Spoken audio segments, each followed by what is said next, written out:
N D M اے نے اگلے 3 دن کے لیے جنوبی وسطی پنجاب میں شدید دھند کا الرٹ جاری کر دیا۔ ترجمان این ڈی ایم اے کا کہنا ہے کہ لاہور، جنگ، ملتان، خانیوال، میاں چنو میں شدید دھند کا خدشہ ہے۔ ساہیوال، اوکاڑہ، پاکپتن، لاہور، بہاولپور، بہاول نگر، لودھراں، وہاڑی میں بھی شدید دھند متوقع ہے۔ بالائی سندھ خصوصاً سکھر کے اطراف، اسلام آباد میں بھی رات صبح کو دھند کے امکانات۔ نیوز یارک کے نو منتخب میئر زوران ممدانی نے پاکستان کی خوبصورتی کا برملا اعتراف کیا ہے۔ امریکی صدر ٹرمپ کے بعد نیوز یارک کے میئر بھی پاکستان کے دل دیدہ نکلے۔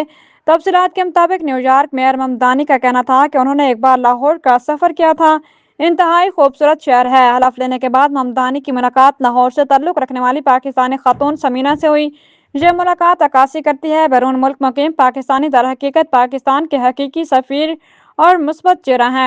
ڈیجیٹل دہشت گردی کیس میں عادل راجہ، حیدر مہدی، وجاہت سعید، صابر شاکر اور معید پیرزادہ کو 2 بار عمر قید کی سزا سنا دی گئی۔ تفصیلات کے مطابق اسلام آباد کی انسدادی دہشت گردی عدالت نے 9 مئی کو ریاستی اداروں کے خلاف ڈیجیٹل دہشت گردی کیس کا فیصلہ سنا دیا۔